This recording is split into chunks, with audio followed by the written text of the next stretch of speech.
Dorothy M. Proud lecture. I am so thrilled to see an excellent turnout tonight. My name is Emily Geer. I'm a lecturer in the Division of Nutritional Sciences. I'm also the director of the didactic program in dietetics, and I'm very pleased to be the advisor to the Cornell University Dietetic Association. I'm very excited to get to tonight's lecture, but I do have a few housekeeping announcements. First of all, to let you know, based on the popularity of tonight's lecture, you might be interested to know that there will be a sports nutrition class offered here at Cornell. You can check out the summer courses at Cornell website for more information, and it is taught by Dr. Sue Travis, who's here tonight. So housekeeping announcements, please turn off all cell phones. That's actually turning them off, not just putting them on mute. Apparently, if your phone is on, it can interact with the microphone system. Restrooms can be found immediately outside of the lecture hall, down one flight. You need those. This lecture will run until 5:30 p.m., at which point we will hold a reception catered by Cornell Catering immediately outside of the lecture hall from 5:30 to 6:30. It's a great time to network and meet our guest lecturer. We hope to see you there. We ask you to please hold all of your questions until the end. Our MC will be moderating questions.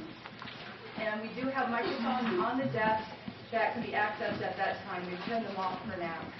If you're a registered dietitian or a registered diet technician, this program has been approved for 2 continuing education units. The Southern Tier Dietetic Association has made certificates for that available to you at the back of the room. Please feel free to pick up a certificate for that purpose.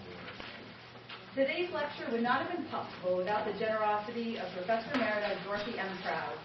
In 1984, Professor Proud provided the Division of Nutritional Sciences with a very generous gift for the purpose of enhancing the undergraduate program in nutritional sciences and dietetics. Professor Proud was a 1929 graduate of Western Reserve University in Cleveland.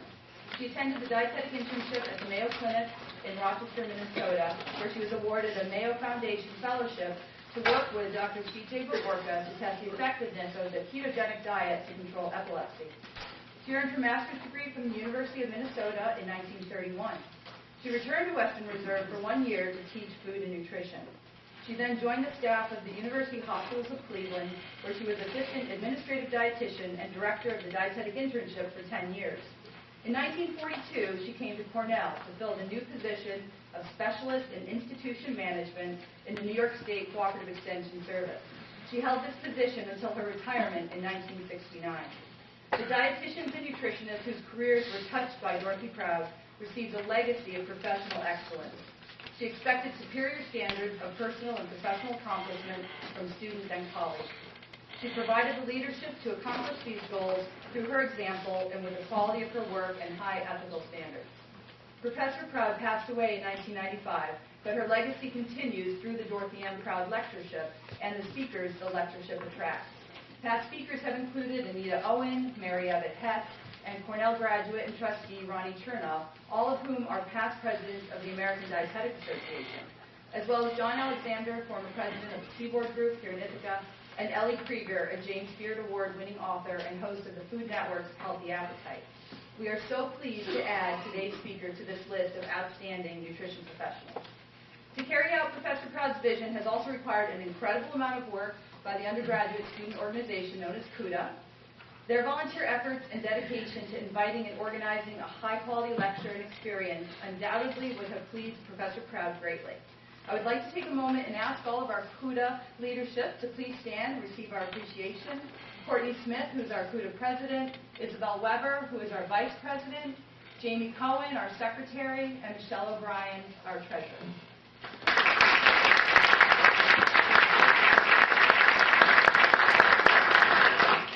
At this point, I'd like to introduce our MC for tonight.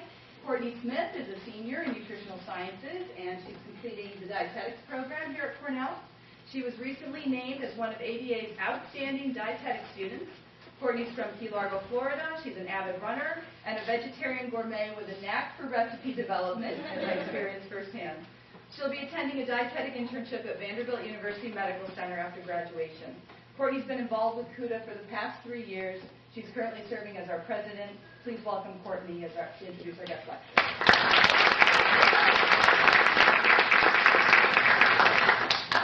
Good evening, and thank you, Emily, for the introduction. I would also like to take this time to thank Emily for all her hard work and dedication, as this event would not be possible without her guidance and support.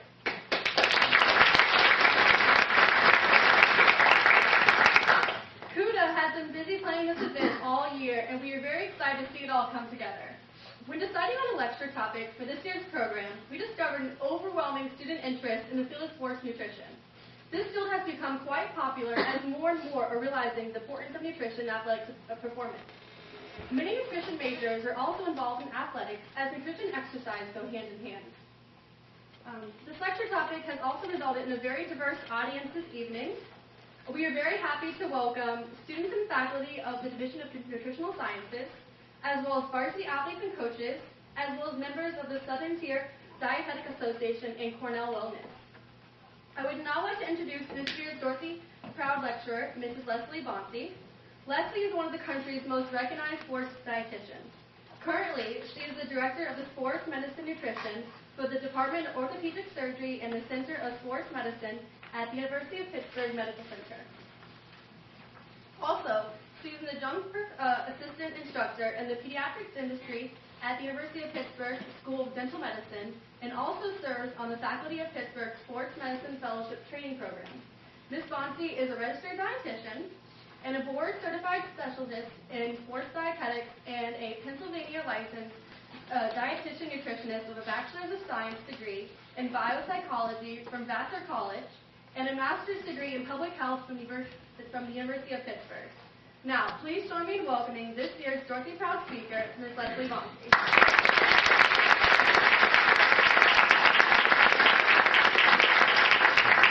Good evening, everybody. It is showtime. It's game on. This is all about performance because pretty much this is what I do every single day, and I absolutely love it. When I got to the Pittsburgh airport yesterday, Charlie Batch, who is our backup quarterback for the Steelers, said, I'm not really supposed to talk to you because there's still a lockout, but I don't work for the team, so it was okay. So we had a little bit of a dialogue. He said, well, while I have you here, can I ask you a question about my eating? It's like, yeah, bring it on.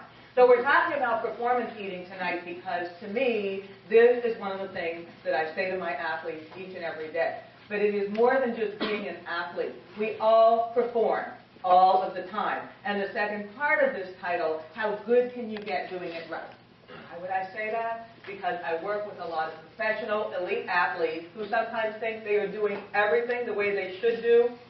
There's always room for a little bit of improvement, and hopefully you'll hear that this evening as I talk to you and share with you some stories about some of the athletes that I have the pleasure to work with and my journey through all of this. So as a little starting point, Courtney gave you somewhat of an introduction, but I'm telling you this again because my route into the field of dietetics was not normal. As a matter of fact, nothing that I do in my life is normal. I always take the alternate pathway. That's not necessarily a bad thing. So my undergraduate degree from biopsychology in Vassar College, not all that far from here in Poughkeepsie, and I didn't like it there, so I graduated in 3 years and moved back to Pittsburgh, which is where I'm from. Yes, I mean, you have to be honest. Okay. So it was rewarding because I learned a lot about psychology, and I also knew what I didn't want to do with my life. That's always a positive. But when I came back and my parents said, so what are you going to do with your life? I don't know. So went on to graduate school in public health and picked first class, nutrition class.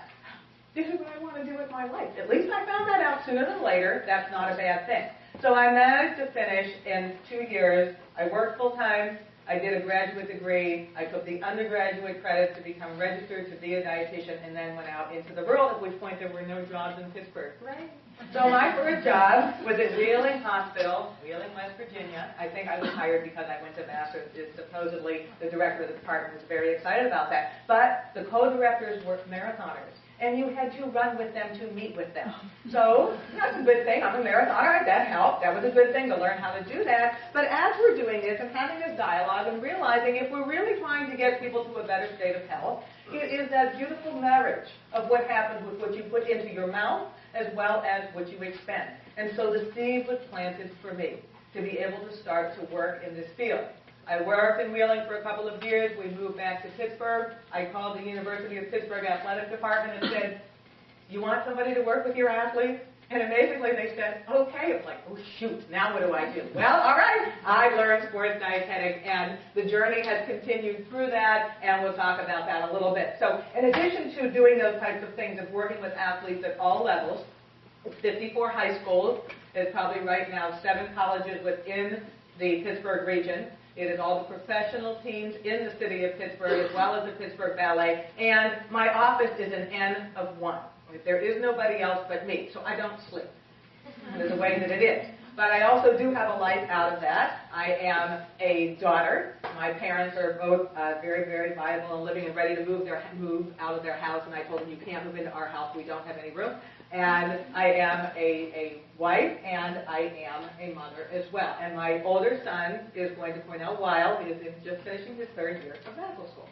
So this is my friend, this is my husband, and I show you this. He's much older than I am, but I show you this. That's not why I'm showing you this picture. It is truly the reason that I am able to do all the things that I do, because he lets me go out and do those things. But you know, the perk is, hey, you get to come to the Steelers training facility and do all these things. So that's why he smiles, because he has it pretty good.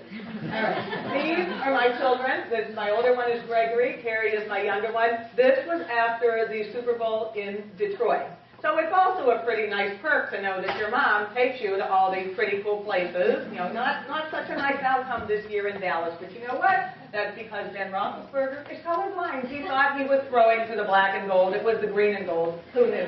Oh, well. So, I am also an educator. And although when I first started at the University of Pittsburgh, I did teach in the clinical dietetics and nutrition program, because of the craziness of travel schedule, I lecture more, so I'm a guest lecturer, which just fits the craziness of the life in which I lead. But I do that within the dental school, and the pediatric dentistry in particular. I also teach to the athletic training students, to our sports medicine fellowship, to our PT program, and also in the School of Nursing. And I love it, because I do primarily a sports nutrition type of a slant, but I also talk about obesity and talk about pediatrics and all those types of things. So I just love it. So on any given day, I can be in a lot of different places. And this keeps me grounded in the academics, which is such a critical component of what happens in the world.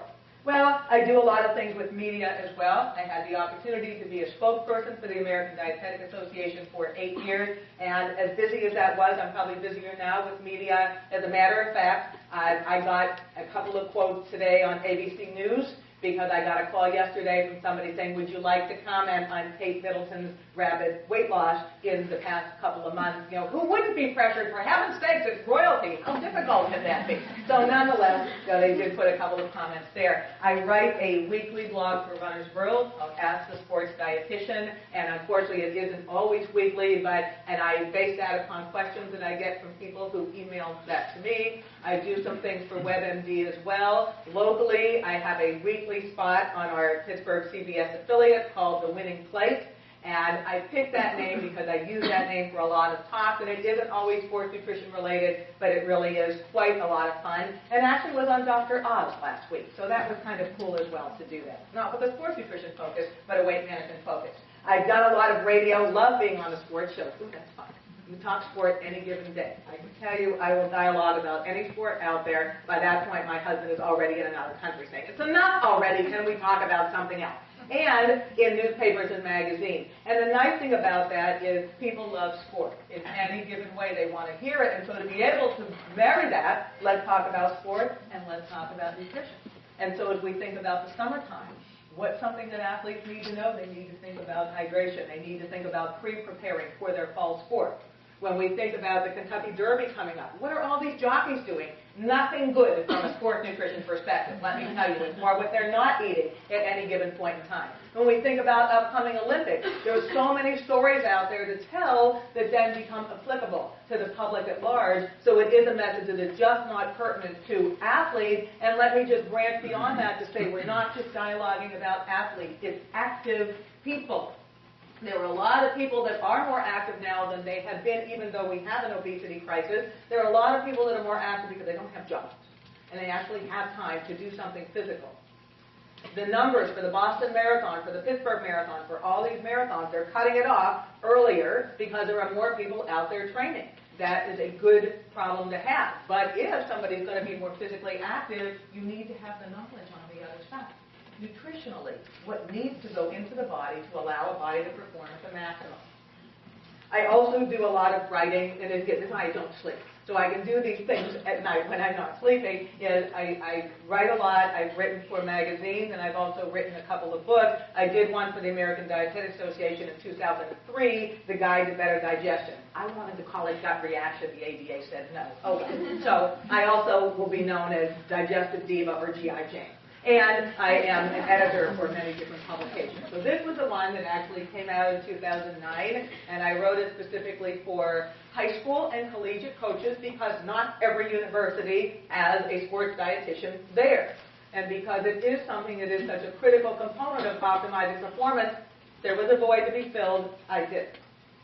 I also did, this is a monograph that was done for the American Physical Therapy Association, specifically dealing with nutrition issues for young athletes. And again, this is an audience. Not only are we dealing with physical activity, but growth and development issues that come along with being active when your body is not yet where it is you want it to be. This one came out 2 weeks ago. Catchy title, like that, Run Your Butt Off. Sarah Lorge and Bud Coates both work with Runner's World. We had a great deal of fun putting that one out. And this one just came out last week, The Active Calorie Diet. So it's been a little busy, and I just put in a proposal for another one. I know, I'm insane. What can I say? This is the way I live my life each and every day. It's like the Energizer Bunny, but the battery never comes out. It's a little bit scary. That's why my husband looks so much older than I am. He's exhausted all the time living with me. Okay. The other thing is some input in many, many different ways. As an advisor for Fitness Magazine, to make sure that what gets written really has some credibility to it from a nutrition perspective. Working with the Journal of Athletic Training. One of my sister-in-laws is one of the athletic directors at the University of Texas. And the athletic trainers and the sports dietitians really have a wonderful, wonderful partnership. Our athletic trainers really are the gatekeepers for working with our athletes at the University of Pittsburgh. I am a board member of the YMCA. I am on the advisory board of the Crohn's and Colitis Foundation. I work a lot with digestive disorders. It's interesting to me. It's fascinating right now in the world of baseball. There are a lot of baseball players presenting with ulcerative colitis. It is a lot of individuals right now. You know, we say all of the Pirates because they're so stressed, because they're so dreadful, but it isn't just them. It's everywhere. And also on the medical advisory board for the Cancer Caring Center. So although my focus is sport, I have my fingers in a lot of different pies. I like it that way. I like smorgasbords. I'm not good with just one course. So from a professional perspective as well, because it's give to, give back. I've done a lot for the profession. This is the organization that I belong to. So I have been chair of SCAN. I have been the president of our Pittsburgh Dietetic Association. I have been a delegate. I am now, for all of you students that are pursuing internship, am now part of this Future Practice Summit, so that indeed there will be internships for dietetic students. And the ADA is working on that very hard to make sure that that still does come to fruition. It is a very, very important component of what it is that I do. So, where have I been? Been a lot of different places, but I think there's a lot more places to go, and it's been quite an interesting journey because it wasn't just a straight route, very circuitous. That's okay, because no matter what route you take, there are things that you learn along the way. Did I know when I took my first nutrition class that I wanted to go into sports? I didn't. But there were things I knew I did not want to do, and luckily I've been able to structure my career to allow me to get to that point. Right now is probably the most ideal job to have from my perspective. I work in this fantastic sports medicine facility. The athletes are coming in and out every day. The next building is where the Steelers and the Panthers are. I bleed black and gold. I'm telling you, it is absolutely amazing. Absolutely amazing. But there are always times to be able to revamp and reassess, because that's the way it should be. That's the way it is for you now as you're anticipating the end of your semester. It's the way that it will continue to be. There are a few words that I really hate. One is complacency, the other is mediocrity. And when we get to that point, then you know it's time to move on and do something different. So I find that that is true for myself as well, that although I have different things I do on any given day, I need to change it up. And we need to change it up because nutrition is a science, and there are areas that are constantly emerging and evolving.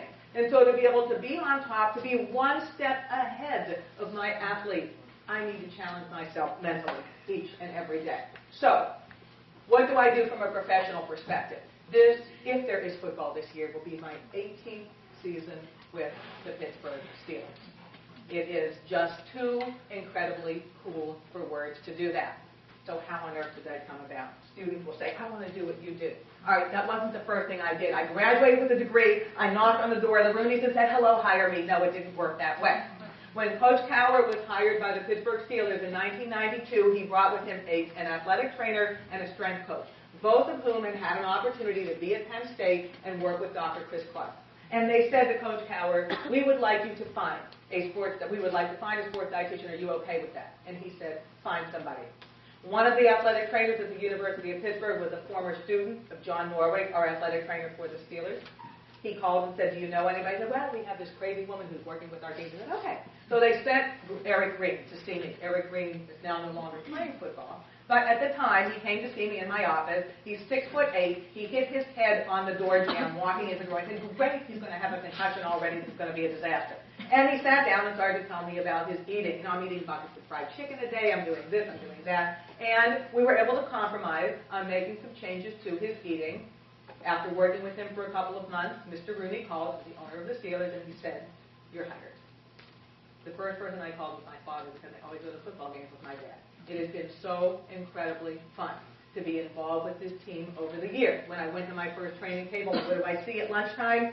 I see hush puppies, cheesecake, cream soup, fried chicken, and mac and cheese. I said, I think we have to change. And one of the players said, if you make us eat grass, I will kill you now.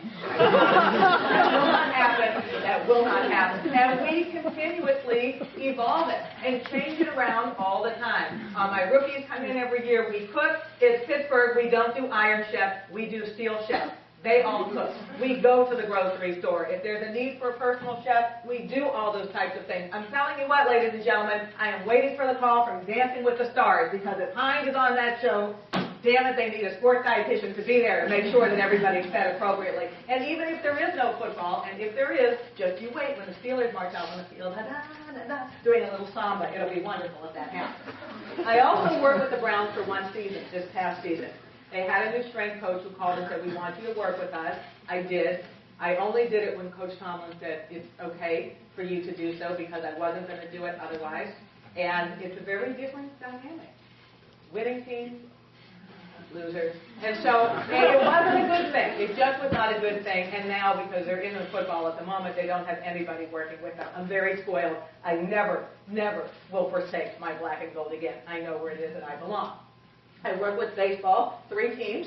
I work with the Pirates, I work with the Brewers, and I just started again with the Toronto Blue Jays. Now, why is that okay to work with so many baseball teams and not necessarily in football? Right now, unless the rules change, there are 16 games in football. There probably are going to be 18 when all these negotiations go through. Baseball is endless. It's 30 preseason, it's 130. Goodness gracious, it just never, ever ends.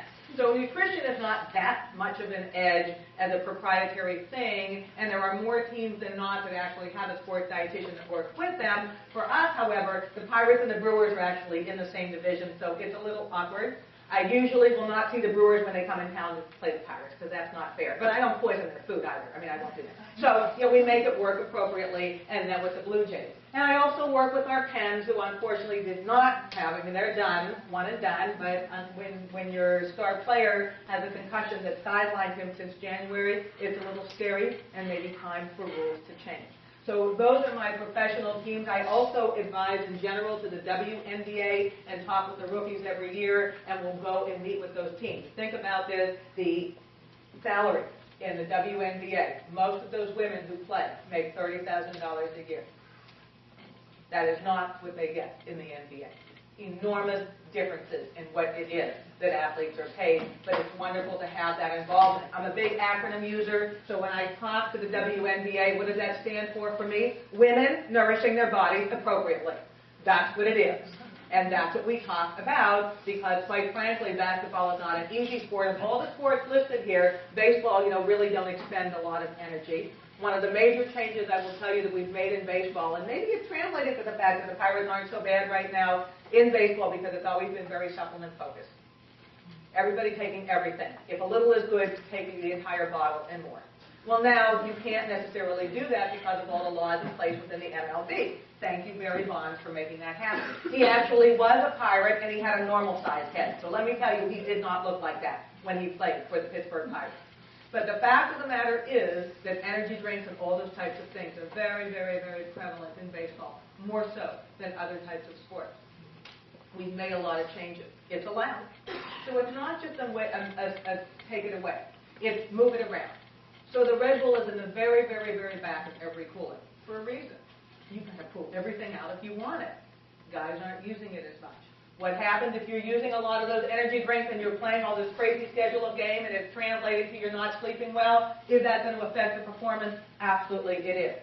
So if there are subtle things that we can do to get more a positive nutrition message, it's not always about a takeaway, it's what can you do differently. That's how you get better.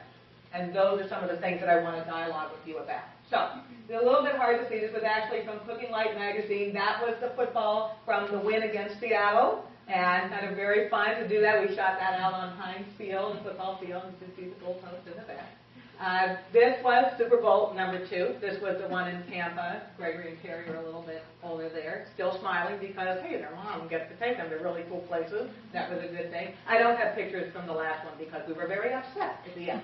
And this was actually filmed in the Steelers, or this was shot in the Steelers locker room in an Eating Well magazine. It was about nutrition and heart health. And we've actually got many players who do have elevated lipids, so kind of a way of doing this appropriately. Okay. And this is from the Pirates. It's a performance card. We're doing things differently this year. A lot of baseball teams have really taken on the message of what they shouldn't have. I don't like that message. So you'll see this edict that comes from every team. We don't want to have blah, blah, blah, blah, blah in our clubhouse. Okay? Then the players feel punished. We do it a little bit differently. We've changed the name of our kitchen to a performance kitchen. Our chefs have a little logo that says Performance Kitchen on it. Every athlete fills out a performance card. Why? Because it gets them thinking a little bit differently about the food item. That is why we do it. So it becomes as much a part of their routine as the actual time they spend lifting at BP on the field. No matter what sport it is, it's how you mess it. You say nutrition, that's all about the things I shouldn't eat. You say performance, who doesn't want that? As an athlete, I've never had an athlete yet say to me, you know what, Leslie, I want to be as slow as I can. I want to be as weak as I can, and let me tire before the season starts. I don't think so. So if we message that a little bit differently, we actually get the buy-in. So we ask our players questions about what it is that they should do, and at the bottom cover all the bases to give your body what it needs to succeed. You do it in the lingo for the sport that you're talking about. That way it becomes relevant to that particular individual. And I work with my collegiate athletes. Pitt, I'm still burned off about that basketball game. That was just absolutely beyond dreadful. But I work with all the university athletes at the University of Pittsburgh. So with the wrestlers, with the gymnasts, with basketball, with soccer, with our club teams, etc. I am with them a lot of my time. That's the blue and gold. I got my blue and gold and my black and gold. With Carnegie Mellon, it's very different when I put my Pitt athletes and my CMU athletes together. Different ways that I would dialogue the message. My CMU athletes are much more analytical. The Pitt athletes just tell me the facts. Just tell me what I need to do, and I'm out the door. It's fine. I can handle either end of that. With the University of Texas, I actually do some work with the Horns. We have some of the Texas players that actually play for the Steelers. My sister-in-law is one of the ADs there, so when she says yes, I'm there. I never say no to her. And from my affiliation with the NCAA, why? Because I'm their compliance committee. And when they make all the rules that they make about nutrition, they've never involved a sports dietitian. So who's making the rules? The administrator? No more. I actually work with them to give them some guidance. They have a long way to go, but at least realizing that nutrition is a critical component of helping athletes to be their best at the sport that they do. So this is actually in one of our food labs at the University of Pittsburgh, doing some cooking with some of our freshman basketball and volleyball players. And here I am with my football players in the grocery store. So it makes me look tiny. Okay. Then I also work with athletes that aren't necessarily university or professional, but maybe elite athletes. So my elite marathoners, race car drivers, it's interesting to work with NASCAR. I like to drive fast. I'm not that fast, but I do like to drive fast. With golfers as well. Also working with Olympic athletes, Usain, and he's absolutely wonderful. I'll tell you a story about him in a moment. With Tara Lipinski and also Brian Clay, decathlete winner, and Garrett Weber-Gale, who was part of that 400-meter relay win in the Olympics. I work with my amateur athletes and age all over the board, from my kids to my high school athletes. We have a program at the University of Pittsburgh Medical Center called PRIMA for our master's athletes, and are doing some very, very, very exciting things there. So there you say, this is my cool one. I'll tell you, I love working with all these other teams, but this guy, this was just too cool. Even I was in awe, and I don't get in awe too often. And so I met with him because he had two goals. One of the goals was, and I tell you all these stories that I always get my permission from my athletes ahead of time, so we're not violating HIPAA laws, the things that I'm going to tell you right now. Is when we met, he said, I have two goals, Leslie. He said, one is to improve my performance. Well, at that point, he was already the world's fastest man, but who am I to argue? Okay. And the second, to increase energy. Now, if I had any athlete who said to me, these are my goals, it's what I want to do, I would ask the question, I want you to tell me what a typical day is for you, in terms of your activity and in terms of what it is that you eat. He said, okay. He said, well, normally I'm out until 1 or 2 in the morning because I'm young and I like to party. Fine. He said, then I come home and I go to sleep, and I get up at 6 o'clock in the morning because I have to lift 5 days a week. So he's lifting in the morning from 6 to 8. I said, do you have anything to eat beforehand? Oh, no, Leslie, I'm too tired to chew. Fine. So, lifting, and then what? He said, well, after I'm done, I have chicken nuggets and I go to sleep. Great. And then sleeping for a couple of hours, and then on the track in the afternoon. I said, well, what do you do? He said, well, I'm on the track from 4 to 6.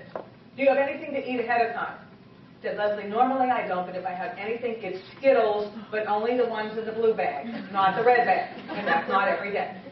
And I'm on the track for 2 hours. I said, well, what happened? How do you feel? He said, oh, I come off the track and my legs are just like rubber. But that's because my coach pushed me hard.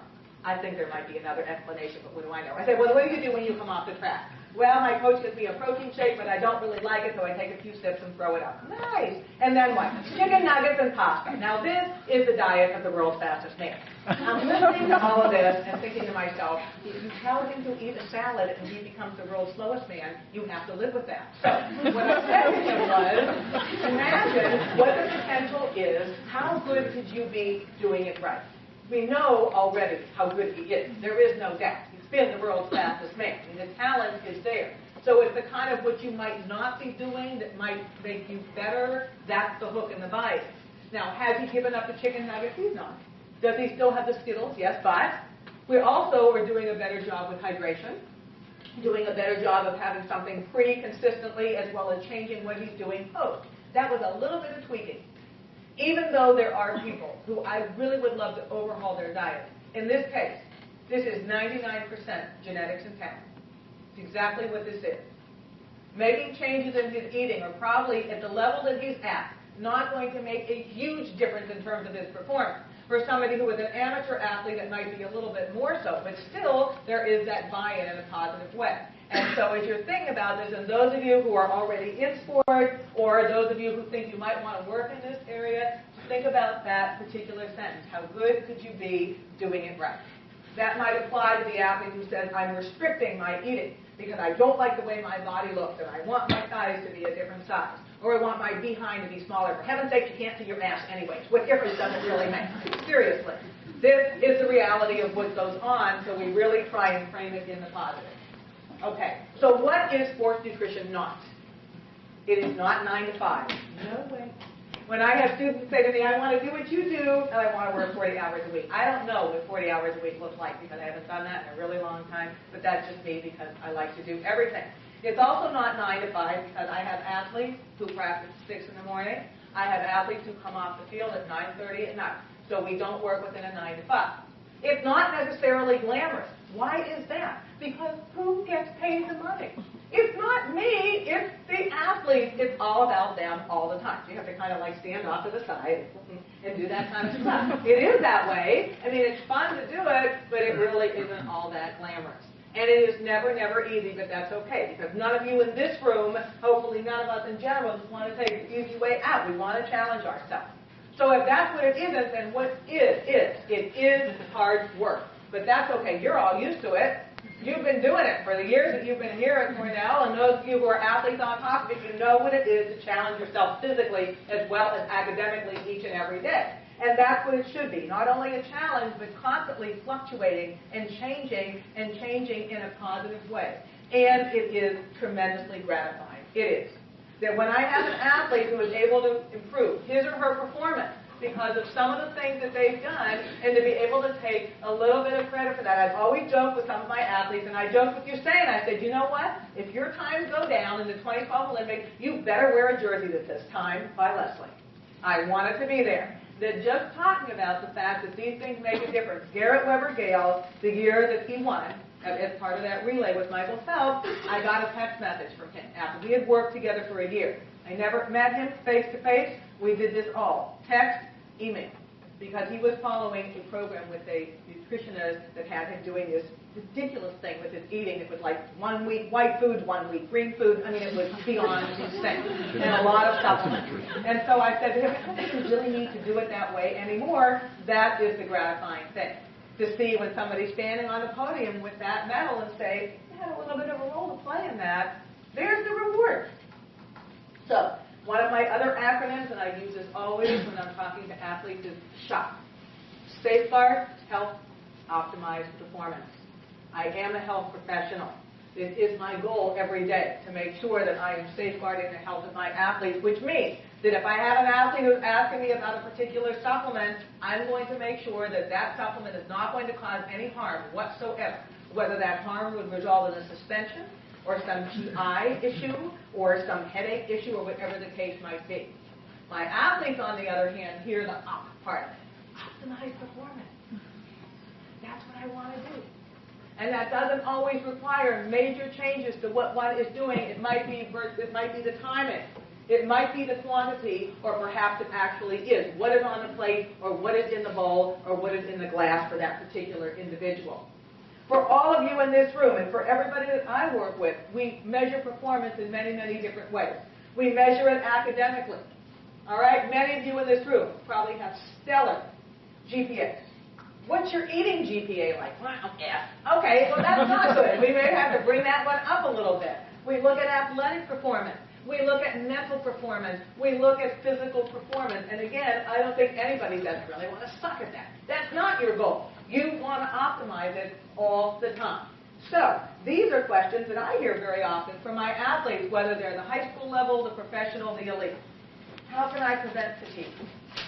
I don't know of any sport out there where I have somebody who does this. Here's my energy level at the start of the season, and at the end of the season, I'm that way. That usually doesn't happen. Unfortunately, sometimes it takes a nosedive in the middle of the season. So my distance runners at a high school level, they get through their season, and now we're beyond. And now we're the Whipvilles, or here in New York State, whatever it is, all those types of things, and they crash. That's extremely frustrating. How can somebody prevent fatigue?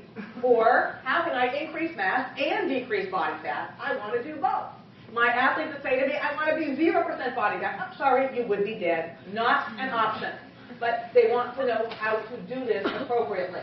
What supplements, all of them, can I take? And not necessarily being guided by what it is that the internet says or the salesperson in the store says, asking somebody who is going to give them very, very honest feedback to the types of things that will indeed have that effect on enhancing some aspect of their performance. What will give me the edge? Oftentimes the answer is food. Who knew? Jack Wilson, who used to play for the Pittsburgh Pirates, he was a very, very big amphetamine user when it was still allowed in baseball, and then all of a sudden it wasn't. And he comes in and he said, oh my God, Leslie, how am I going to energize before a game? I can't take my greenies anymore. How about some food? Well, that won't work. Okay, who knew? He tried it, he energized. These are the types of things, is putting it back in a context where they actually do understand. Or I eat out all the time. What should I pick? Am I going to say to Casey Hampton, who is our nose tackle for the Steelers, who is built like one of those dolls that you knock them over and they come right back to center? I mean, it's just unbelievable. Am I going to say to him, just have a salad? I don't think so. That's not going to work. But how can I frame that message? What might be some performance choices when you were eating out? If you have to rely on what's in a gas station, like my minor league affiliates, or you're actually eating in a sit-down restaurant. However, I will tell you all that I do have some pictures of some of my Steelers posted at the Cheesecake Factory. Do not feed these guys when they come in. No, I don't do it. All right. So what is it that athletes tend to do incorrectly? And many of you in this room who are athletes may not do this. I'm just saying in general that this is more what I see in my physically active population that I work with. So first one, upload calories. In other words, little lots. Why is that?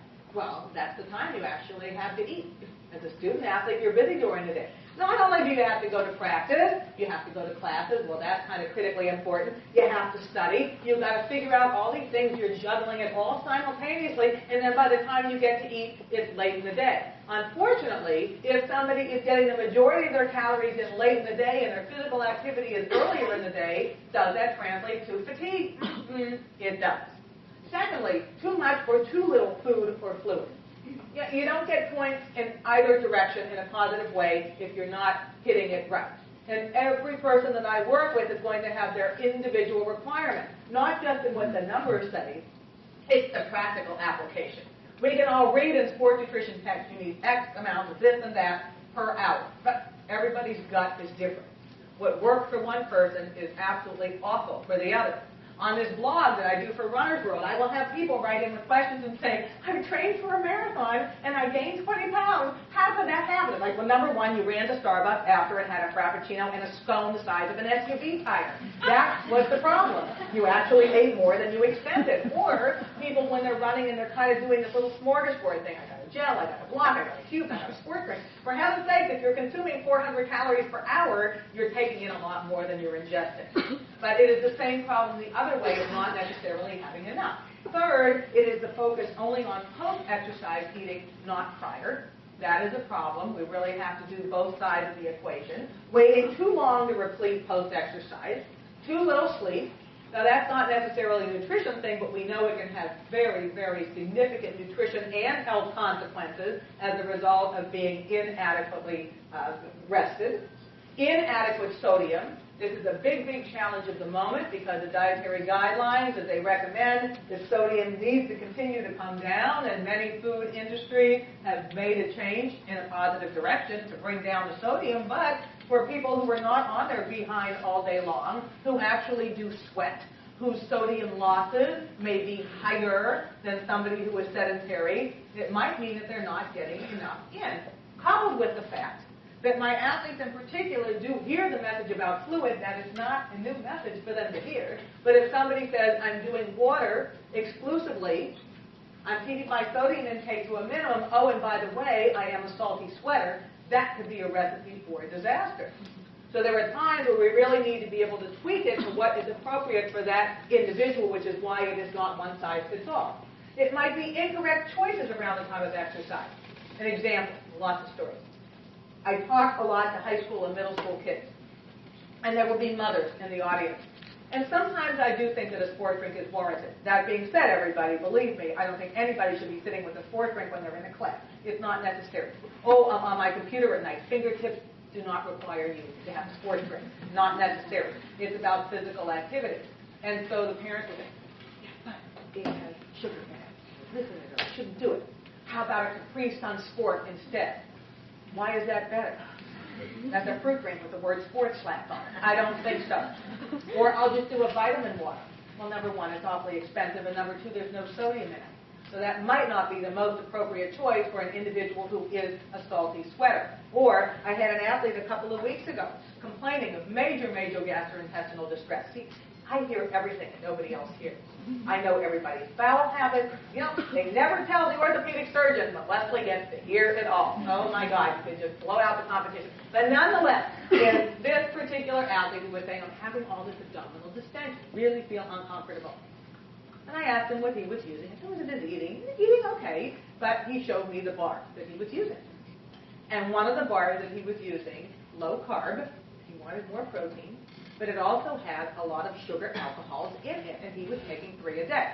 So his sugar alcohol consumption was about 40 grams a day. Now, some people, one piece of sugar-free gum is enough to send them running to the bathroom. This kid has 40 grams of sugar alcohol a day. I am not surprised that he was having issues. And what happened was he was saying to his mother, I am in too much pain to go to school, but it's okay for me to work out. I'm a parent too, and I'll tell you what, if one of my kids said that, I don't think so. That's not going to happen. So we stopped taking the product, problem solved. And so when people think about things that they use and they just might focus on one aspect of, oh, it's low carb and high protein, what else might be there that may or may not be appropriate for that particular individual or have some other consequence in a not so positive way? The uninutrient approach. I hear this all the time. We all hear this. But Princess Catherine, whether she did or did not do this Duquesne diet, which is kind of the French version of the Atkins diet. So what's the difference? You have pate and quail instead of pork rinds. It's the same idea at the end of the day. The problem is that if people are doing things that are more uninutrient, it's not what we eat, right? You don't sit down to just a plate of carbs. Nobody does that. If you eat pasta, are you getting protein with that? Of course you are. Nobody is going into the grocery store and saying, let me take a little tour down the fat aisle. What the hell is that? There is no such thing. And that's the way it gets focused to the athlete. Just protein, just carbohydrate, just fat. Let's translate it back to food. I think it is a much, much nicer message to be able to give.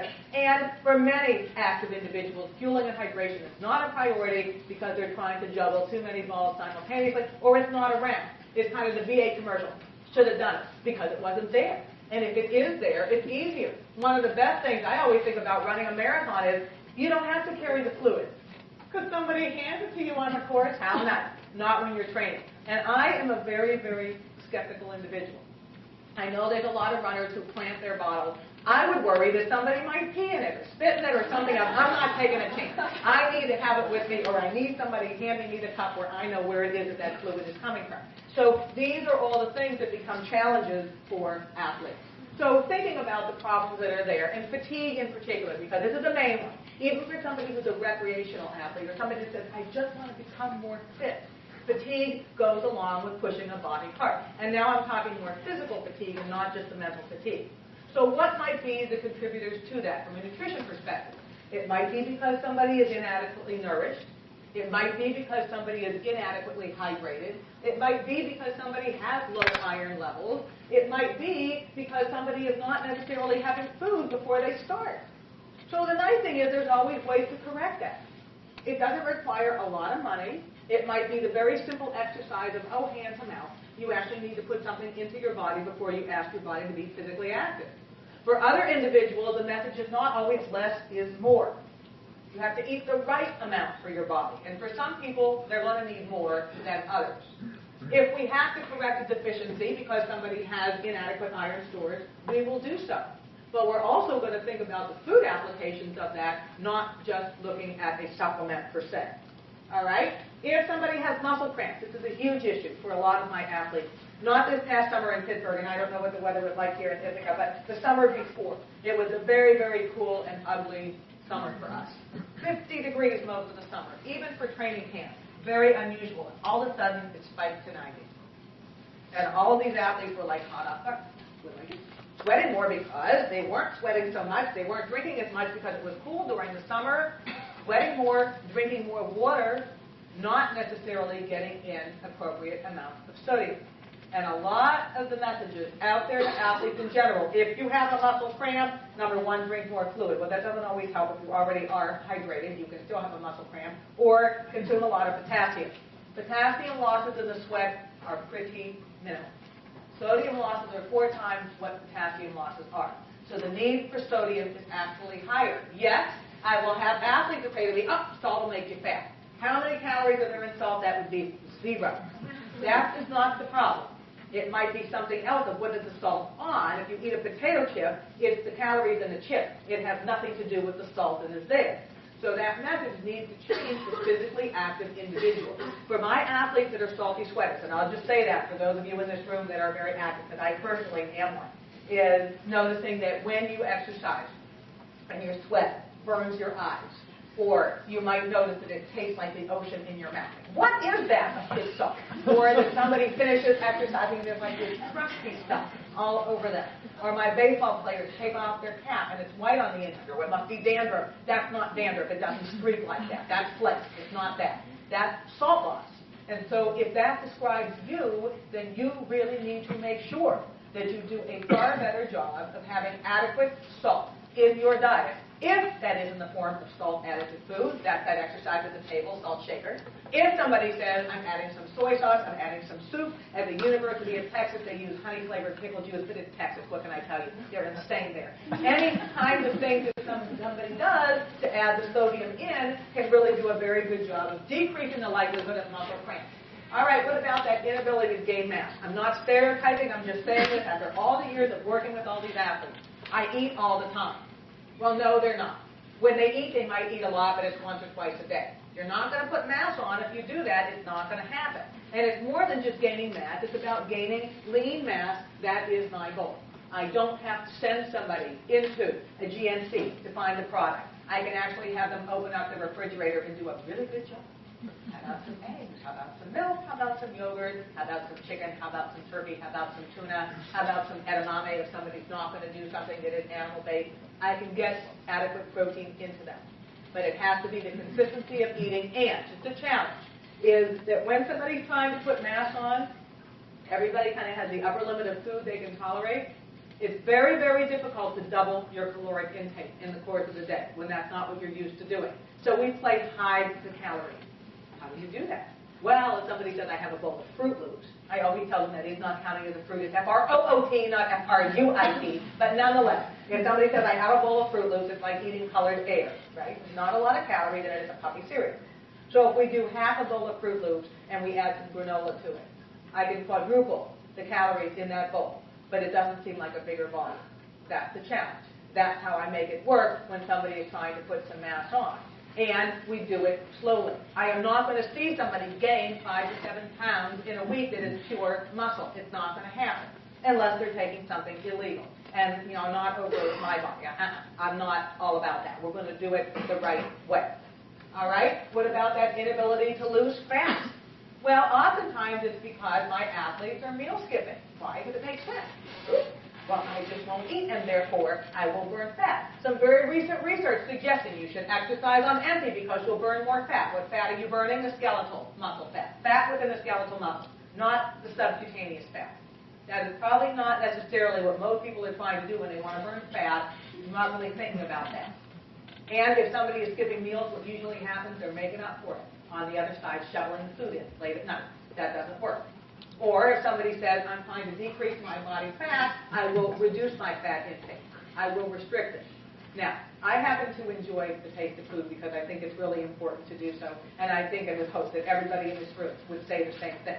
Just think about a couple of items for a moment. A rice cake. If you were blindfolded and I gave you a rice cake and a styrofoam cup, you would probably not know the difference. And if you want to try this as an experiment, pour a glass of water onto a rice cake. It becomes a styrofoam cup. See? It's exactly the same product, dual purpose. All right? Fat-free cheese. Eat the eraser off a pencil. It tastes about the same. It is not enjoyable to do that. Or my personal pet peeve, somebody takes that stuff and you spray it on your salad. It's like deodorant on lettuce. That's just obnoxious. You need to have the fat in your diet. You need to have the carbs in your diet. How is somebody going to be physically active and get themselves from point A to B, whether they amble, whether they race it, without the carbs? It's not going to happen for any extended period of time. But yet, these are the messages that are so pervasive out there. I might have athletes that aren't losing weight because they're getting too many fluids. We were dialoguing about this at lunch today. When I work with my baseball team, because they actually have more supplements available, if they just do that in baseball. Why? Because they sit around all day long. They have to have something to do. And one of my baseball players, Prince Fielder, who plays for the Milwaukee Brewers, he's built like a teddy bear, but he's an incredibly talented player. So if he has to run the bases fast, somebody else does it for him because he just can't do that quickly. And he said, and he also did the diet. He was a vegan a couple of years ago with his white bread skinny bitch. We know who wears the pants in that family. And he, the poor guy, he's sitting there in spring training, eating this Boca burger, crying. Everybody else is chowing down on filet. It lasted for a month, and that was the end of that. But when he said, I really want to try and bring my weight down, but I'm careful about eating. And so I made him do a little work, because I make my athletes do this. And so we looked at all the products that were there, from Muscle Twitch to Fast Twitch to Muscle Armor to the Gatorade products and blah, blah, blah. And I said, just turn them all over and write down the calories in all of them. And how many of them do you eat a day? You say, well, I use 7 of these a day. All right, it's about 700 calories a day. Oh, well, Leslie, that doesn't count. It's just supplement. Well, yeah, it's part of the total for the day. So depending upon what people are doing in their fluid, they can amass a significant number of calories that way without getting the satiety feeling. So that's an area that I might dialogue about. Or when my players say to me, I'm going out and having an appletini, which for a football player is such a girly drink anyways. I'm like, why would you admit that? At least say a dirty martini or something. But an appletini that's the size of a football helmet, that's a challenge, all right? That is not what we're talking about. They need to understand all the ways that calories come in, and then it might be consuming too many calories post-exercise. Oh, I just ran 2 miles, therefore I'll eat a muffin the size of my head. Well, no, because now we don't have the balance appropriately. So all these things are part of what goes on with our athletes. But what happens if our athletes don't do these things correctly? If they don't fuel appropriately, if they don't hydrate appropriately. Well, one of the major ones is the first one, decreased muscle mass. That will never make anybody a better athlete. Never. There are times when people have to bring their weight down quickly. Unfortunately, for some weight class sports, it is that way. But if somebody says, I need to bring my weight down quickly and then I have to perform in an endurance event over a period of time, it's very, very exhausting to do so. Performance typically suffers. The perceived effort of exertion goes up. What do I mean by that? If somebody hasn't hydrated appropriately at the beginning of the week, by the time it gets to the end of the week, everything they do is that much harder. It's not that they forgot how to do their sport. It's that the body is now compromised because it hasn't been hydrated appropriately day in, day out. Recovery takes a little bit longer. The risk of injury goes up. My orthopedic surgeons love that because it's more patient load for them. But it doesn't allow the athlete to do what he or she can do, and it is much harder to achieve weight goals when we don't do it appropriately. So, my athletes, like everybody else out there in the world, they bring a lot of baggage with them to my table. The first of which is being culinary challenged, or I would say domestically disabled. It is that way. This is why, for all my athletes at the University of Pittsburgh, that's why we do the Steel Chef thing. And we kind of change it up every year, do it a little bit differently. Some years I'll do it where I'll do it with each team. We'll set out 5 tables with microwaves. I'll throw some ingredients on the table and say, just make something with it. And then we have some of our coaches judge it. Why do I do this? Because I think it is important for them to learn how to prepare their food. At a university level, for my scholarship athletes, they are not rated in the big bucks. It gets expensive to eat out all the time. And around the University of Pittsburgh, a lot of the choices are not necessarily the most performance enhancing. And quite frankly, if my athletes eat in their apartments, they're less likely to be drinking than when they go out. So it actually accomplishes 2 goals. That being said, when I did this with my football team last fall, and I try and do it in little groups because sometimes I do this in my home and I can only fit 1.5 football players in my kitchen. The entire Pittsburgh Ballet Theater Company, they're there, but it's only 1.5 football players. And so we did this, we did some cooking, and I'm watching what they're doing and gave everybody instructions, and all of a sudden I hear this screech. Well, and I'm not sure how this happened.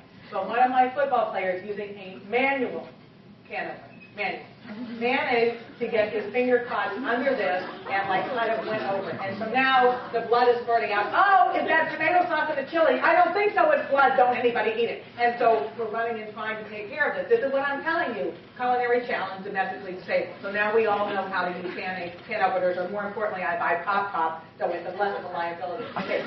We have athletes who have eating issues. They're not immune to the eating issues that are out there, just as much as everybody else in the world. And that might manifest itself in whether it's a disordered eating behavior or some other, an overcompensation with behavior, it is there. Everybody wants results fast. Hey, Leslie, can you get 20 pounds off me overnight? Sure, I got an axe behind the door. What do you want me to cut off? Because that's the only way we're going to get it off fast. I mean, really, we all know this. All right, the food beliefs. The athletes that are vegetarian. Well, how are you going to be vegetarian? Fuel your body appropriately for that activity that you're asking your body to do. Or the food phobias that might be out there. Or the organic. Organic, we might all have our opinion about this one way or the other. To me, I think one of the biggest issues is the price point. And if I have a scholarship athlete, I want to make sure that they're spending their money appropriately so they can nourish with every nutrient they need to have. Not just buying a very, very expensive organic produce in some way, shape, or form, or spending all of that money on organic meat if they have limited dollars. Most of the athletes that I work with that are not my professional athletes have a much lower salary cap to deal with every single day. Professional athletes, it's very, very different. The other reason I say that to you is because then I'll have an athlete who will say, oh, look, organic gummy bears. No, I don't think so. All right. They don't know how to eat. I mean, I literally do not know how to eat because I've not been exposed to a lot of different food items that are out there every day. And at this point in the semester, ladies and gentlemen, I hope that the play is going to make its way up to the top because you all need it. It's been a long semester, and I know some of you are getting ready to graduate soon and exams coming up and all those types of things. So, prepare. How do you prepare? This is what athletes need to do. It's what we all do every day. It's what many of you do day in, day out for your classes and will be doing in anticipation of your exams coming up the week after next, I believe. It's a mental preparation. It might be a physical preparation. Do people need to do that to prepare for certain medical tests? Yes, of course they do. Do people need to do their physical preparation for practice? Yes, what do? They do their warm-up. They do their stretch. That's all a component of preparation. It might be a medical preparation in some way, shape, or form if I have a diabetic athlete. Oh, I'll just think about whether or not I want to take my insulin today. There are some athletes who do that. Like, bad idea. What do you need to prepare for? If I have an athlete that is asthmatic, what are they doing medically to prepare themselves for what it is that's going to happen physically? Do they need to think about what's happening with the temperature and the humidity and all those variables? And wellness is part of the preparation, primarily for all of you in this room, and I'm preaching to the choir here. You all know this. Adequate sleep is as important of what you don't do than the physical activity. You have to have a downtime. If you don't have a downtime, you're burning the candle at both ends, and sooner or later the body says, done, and then you're not doing it anymore physically. We don't want that. Okay, my second key is performance. What are the performance aspects there's for them? It's strength, it's speed, it's stamina, it's recovery. That really is what performance is. But that being said, how do we then message that appropriately for people when they're active? This is what I have hanging in all the locker rooms for the teams that I work with. In the middle, practice, workout, competition. Now, everybody's not doing all three at the same time. But if you think about that, practice, workout, competition, that's what you show up to do. But what is your warm-up and what is your cool-down? Am I fueled and hydrated to begin with? Am I fueled and hydrated to close the D? That is probably the most important component of sports nutrition is the timing. And there are some athletes that might do the back parentheses. There might be a few who do the front, but not everybody's doing both. When I go and when I talk to colleges and I talk to high schools, and I always ask 4 questions as my process of elimination. So the first question I always ask is how many people want to be successful in their sport for the season? Everybody stands up for that to stand. Then the second question might be, how many of you eat breakfast within an hour of waking up? Well, the numbers today. Well, how many of you have something to drink before activity? Well, not everybody's doing that. Well, how many of you eat something afterwards? By the time we're left, it's 2 people standing in the room. Those changes alone will help somebody to optimize what they do for their performance because they are preparing and they are also recovering to do what they need to do in the middle and doing this so they can do it again the next day. That's what this is supposed to be about. All right? My third key is progress. How do we progress? We practice, obviously, no matter what it is you're doing physically. For my performance artists, for my dancers, for my musicians, practice. My mother's a concert pianist, so my brother and I had to play the piano even if we didn't want to. It wasn't going to be an option. We didn't argue with my mother. It is fine-tuned. It's how we get better at what we do. It is redo and make it better the next time around. That is part of progress. And watch, learn, and grow. I mean, truly, we all do this every day, and even now, as you're thinking about, I'm just starting into my career, I don't even know where I'm going to graduate school or whatever, you're going to be doing all of these things each and every day. It's going to make you a better individual as a result of it. Okay? My fourth one, push. The push is strive. You don't always have to be at the top all the time if you strive to be the best that you can be. The second part of that is lead. On any given team, there are captains. Sometimes more than one. To lead. To bring and rally the teammates so that everybody can do what it is they need to do. To be able to provide that positive feedback. Now, I walk around with pom-poms all the time. Yes, you can. Yes, you will. Because it is a very, very important component of the push. And to succeed in academics, in athletics, and with the eating GPA as well as ethics. All of these variables are critical components of the push. And my last P is for play. Because we all need downtime. We all need to be able to unwind, and I'm a very, very big believer in humor. And just to tell you all, when I had my first research job before I did my internship, one of the people at the department said, "You will never get anywhere with humor. People don't want to laugh." Well, I would hope that that isn't necessarily the case. I think humor is a very, very critical component of what goes on. So just to show you, we did this segment was on today, Ladies in Waiting, very apropos for the wedding this morning. This is a colleague of mine, and this is my winning plate segment, and they wanted to do the week on healthy aging. So the slant that we took on this with our tiaras and our gloves was that if Kate Middleton wants to be able to have a long and lovely life with Will, there are certain things nutritionally that she needs to put in her body. She needs to have calcium food because it takes a lot of energy to wait for the cracks. She needs to have her carbohydrate food, having the whole grains because there's 600 rooms in Buckingham Palace. That's a lot to take care of every day. She needs to make sure that she's having her lutein and zeaxanthin in order to be able to make sure that her eyes are the way they want to be so she can read the tabloids. She needs to have her tea for the flavanols to support a healthy immune system with all the travel. So it's the idea of taking nutrition messages and making them fun. And this is actually with Dr. Wansink in Dublin. A couple of months ago, we made scones. It was really quite a lot of fun. And he is all about fun, too. It's a very, very, very important component of what we all do.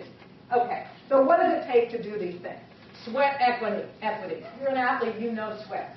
And I put in a lot of my sweat, and I don't mind doing that at all because I think it makes me better, and I think it makes the delivery better in talking with the individuals I do, whether it is on a one-on-one or whether it is in a team situation. So, for instance, to do that Steel Chef stuff, that's a lot of prep time.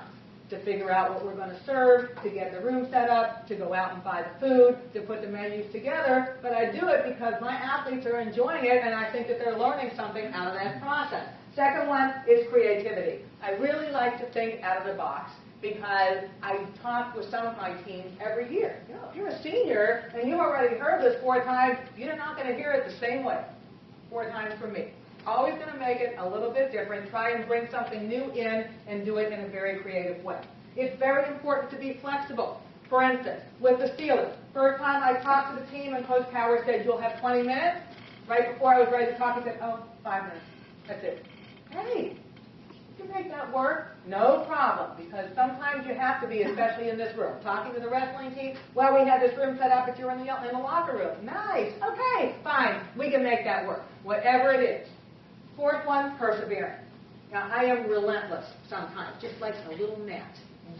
Annoying. I always get my way, though. That's a good thing, because I persevere. If somebody says to me no the first time, I don't care. They might say no. If they say no 3 times around, then okay, maybe we'll wait before we ask again. But if you persevere, you are more likely to get what you want. It doesn't always happen the first time. That's why you do it. Number 4, it is patience. That is not my strong suit. I will tell you. It really is not, if that isn't already obvious. But there are times when it becomes very, very necessary and worth the wait to get to that particular point. It is about being food savvy. So many times I will have people that say to me, "I don't do food." It's like, what do? Dirt? Air? I mean, come on. It's what we eat. And quite frankly, for my athletes, for my audiences in general, for consumers, they don't know nutrients. They understand food. This is why we do it. When I take my athletes to Walmart because it's cheaper to buy things there, what am I showing them? I'm showing them food items. We go to the grocery store. We prepare food. It's a hands-on experience in a very positive way. Enthusiasm is critical. And as I mentioned this before, and just say as my way, I would say, cushioning it in the area of sport, you are part of the pit crew, not the driver. If you want to work in the area of sport, and especially with professional athletes, they are the diva. They are the star. It's all about them. You have to be willing to be in the choir. Right? I like to be the diva.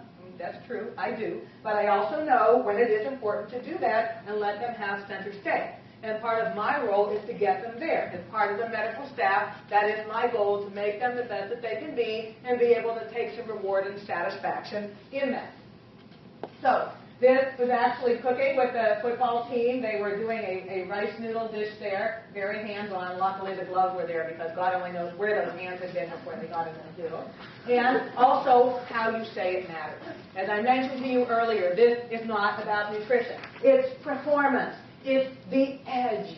It is food. It is show and tell every single day. I love to do this. I have athletes who will remember these types of things. Santonio Holmes, when he played for the Steelers, he said, "Leslie, I remember what you said. If that color doesn't exist in nature, you shouldn't be drinking it." Okay, there we go. So no more blue martinis for him. But nonetheless, if that's what it takes for them to remember, then I've done my job at the end of the day. So how do we get the buy-in? Every athlete, or those of you who do things recreationally, as a runner, what is my equipment? Well, hopefully it's a clothes, but it's also running shoes. I'm very specific about the running shoes I have. That's my external equipment. So how would I say that to an athlete? Food and fluid are part of your internal equipment. It's not just what is on your body, it's what is in your body. You need to do it both. Otherwise, you are not maximally equipped to do what you need to do. Okay, I'm going to go and lift weights, but I didn't have any protein before I lift. That does not optimize muscle mass. That does not help with anabolism. So it's kind of messaging things a little bit differently to get people to where it is they need to be. So it is when, it is how much, it is how to actually eat and drink. What do I mean by that? How hard is that? Work them out. How difficult?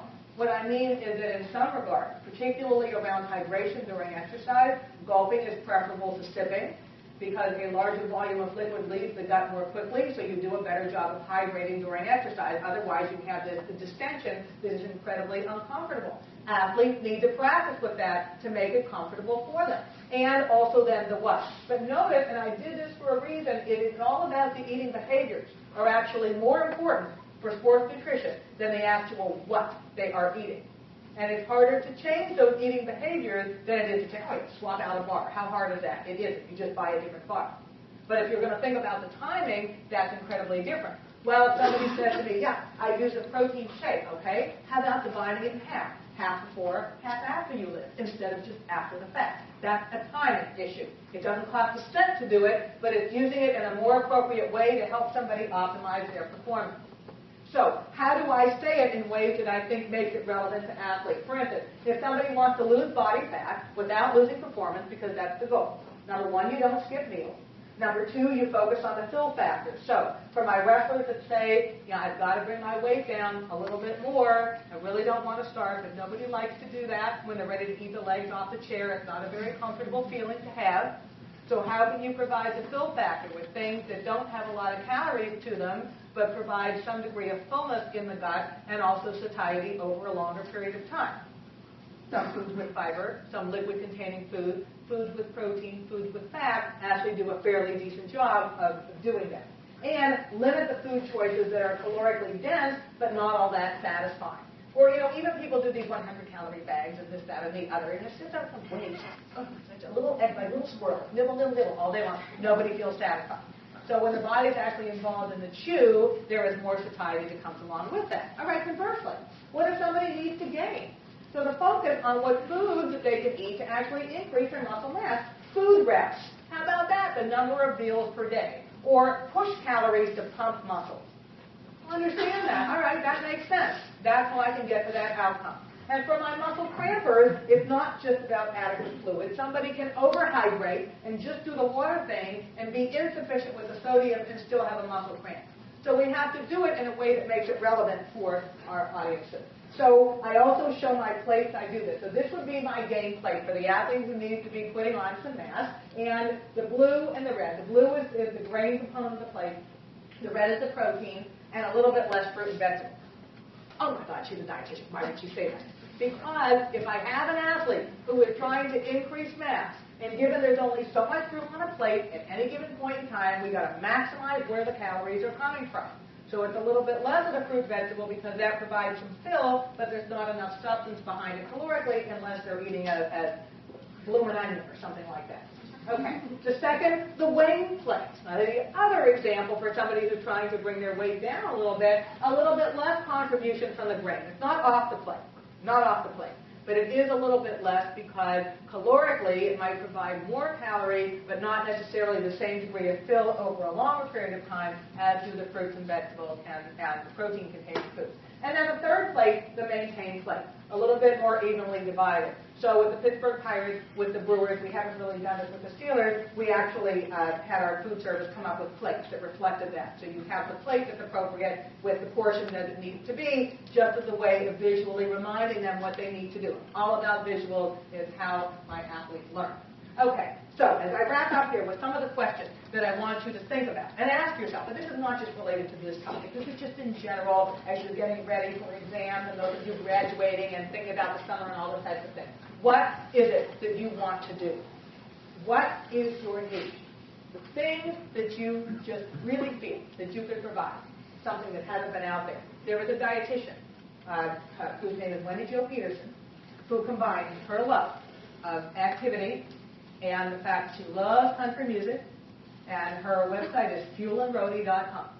And she actually did her graduate thesis on energy expenditure of musicians. What a cool thing. She's loving it. She's traveling around the country with all these singers. She's hearing all these great shows. She's making sure nutritionally they're in balance. That's something that's worked for her. She's fulfilled a terrific niche. What is your passion?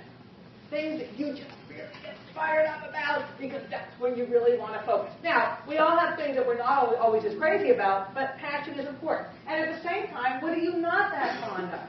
Because that's probably not necessarily where you want to focus your effort. Secondly, where is it that you want to be? Where do you see yourself? Ask yourself that question, and then how are you going to get there? Because, that path might change a little bit, but that's okay. So, my words as I finish up with you, work hard. Definitely want you to have fun. And I want you to be your best. And the reason we do that is this whole concept of winning plate. In other words, sitting down to the plate, stepping up to the win, and what is the end result of that? We can get our athletes back to the table. They can fuel well, they can play better, they can live long. Everybody, thank you very, very much.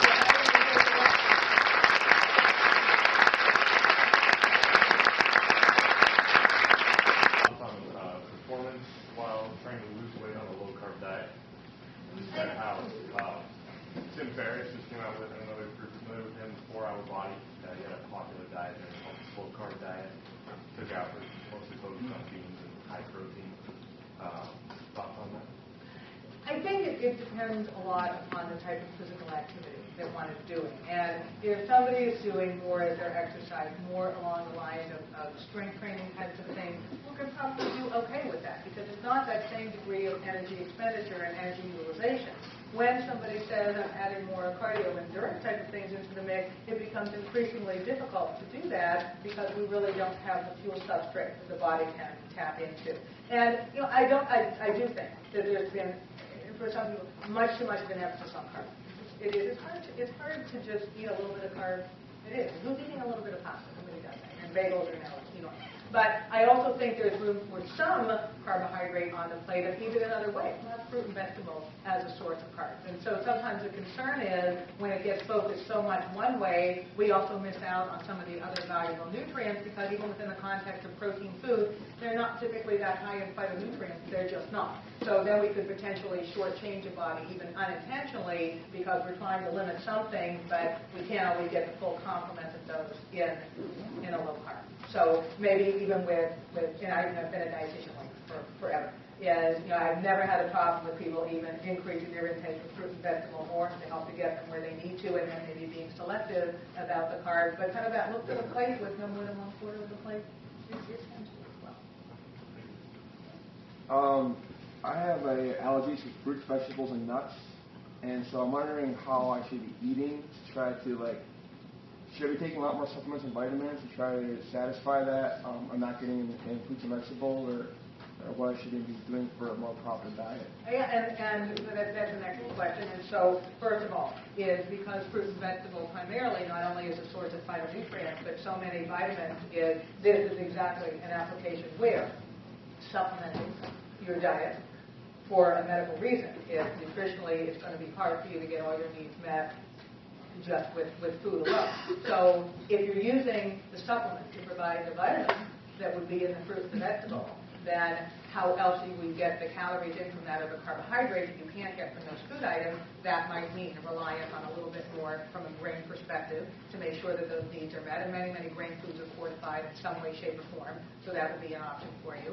The fiber would be one that might be a little bit of a challenge, and so picking some of those grain-containing foods that have more fiber in them. Can you eat bean? Do you do bean, or is that also in a list? Okay, all right. So that would be one that would be a source of fiber for you as well. And if you're not a nut eater, then fat would come in another way. So it might be in the form of an oil, or it might be as a salad dressing. So you're not necessarily delving down the nut perspective. Is it tree nuts? Is it legumes? Is it all? Maybe tree nuts. Okay. So certainly you could do perhaps a peanut, maybe even a seed, because it's similar family but not exactly the same. So there might be some options as a way of figuring out what types of things. That's the good thing about food is, but so many choices out there that there always is door number 2. I love door number 2 because sometimes door number 1 closes, but there will be the option for the other.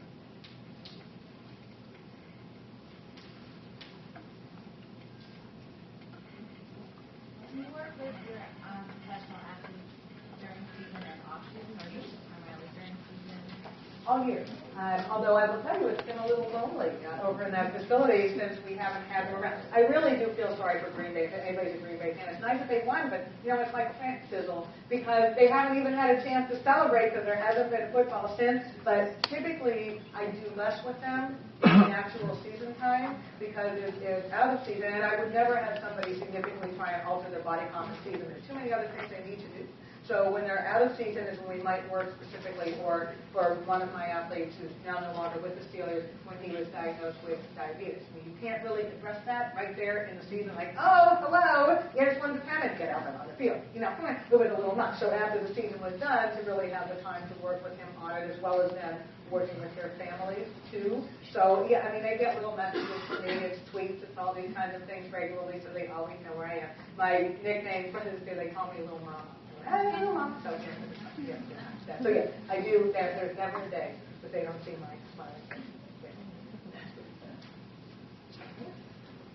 Is there a certain kind of protein that you take, like pre-workout versus post-workout, and like how long do you have the time between the workout? Okay. And there's if somebody's going to use protein, especially around strength training workout, is first of all, I'm a very big believer if you're going to do this with a product, that you do something that's a protein isolate, not a protein powder. Because when you buy a protein powder, there's all these other things in there that are really not contributing at all to helping you to enhance performance. It just costs more money. And the protein isolate, pretty much, that's all that you're getting. So the options are that either somebody's going to do a whey protein isolate, or if somebody says, I'm not going to do something dairy because I'm allergic or vegan, I'm going to do a plant-based, that might be a soy protein isolate, or there's a product called Veggie. There's a couple different ones that are out there. So how much protein in that period of time? First, it's about 30 to 60 minutes before, and it's about 12 to 20 grams. That's not a lot. So if I have somebody that says to me, I won't use any before, but I'll take my triple whey Bollock Extreme, and I'll take 2 scoops of it afterwards, which is 60 grams. You only need 20. That's very expensive urine. You pee a lot out. I'm not a believer in that. Now, this is definitely my analogy of less is more. We use the right amount at that particular point in time. We get no points for more than that, and then the product actually lasts longer. So, yes. I was going to ask about the carbs. With the carbs? Yeah. Okay. Is both, well, actually, and even if somebody's doing strength training, then what is the recommendation would be typically that if you're doing about 12 to 20 grams of protein with 35 grams of carbs pre and post. So it's both. It's not just the protein alone. It really is a combination of both together. Now, would low-fat chocolate milk satisfy that? It does. It doesn't look as glamorous, see ripped abs on it, but it does exactly the same thing, so that could be the option. We'll do something like that. Or with soy milk would do that as well. Thank you. Yes? Yes.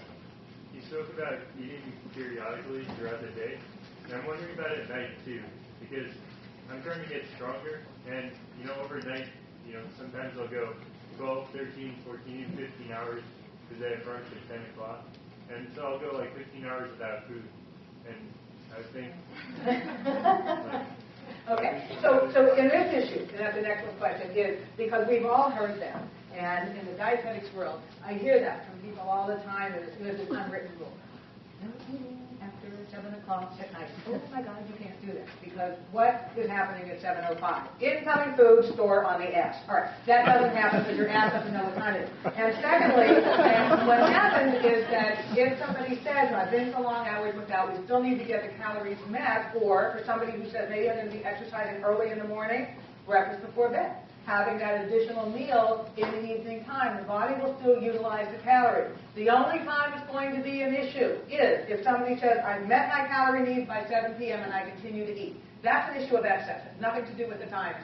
Or if somebody says, I have GERD. Gastroesophageal reflux disease, you probably don't want to be eating too close to the time you lie down, and that's just a medical issue. But eating in the evening can be a great way of topping off the day. So actually with some of my pirates who lose weight during the season, and usually see it with my catfish and some of my pitchers, we give them buffalo bags at night. It's a pirate thing. And they take this extra food home with them after they leave the ballpark so that they actually have food there to eat. It's not a huge amount simply because I don't want them consuming mass quantities and they're not sleeping well because their stomach is too full. But you take any opportunity you have to get food in. The other analogy I would give you that is a very, very specific situation, but I work with athletes who observe Ramadan. All right, you're not going to eat from sunrise to sunset. You got to get the calories in some way. So when are you going to do it? You're going to really overload those calories in the evening time and then before sunrise. So this is not something that people are doing for any time other than just 1 month out of the year. But I will tell you that it really is not just one way it needs to be. It's not just 6 times a day of eating or 2 times a day of eating. You need to make it work for yourself. And what kind of outcomes do you notice as a result of making those changes? Yes. Question to the number of grams per pound of body weight of protein. Usually, even though, well, 0.75, like 1.25. No, it is. Like a ratio. It's what I say in general, and with the dietary guidelines as they've been, it's about 0.36 grams per pound, probably a little low, is a half to 0.9. So 0.5 to 0.9 grams per pound body weight.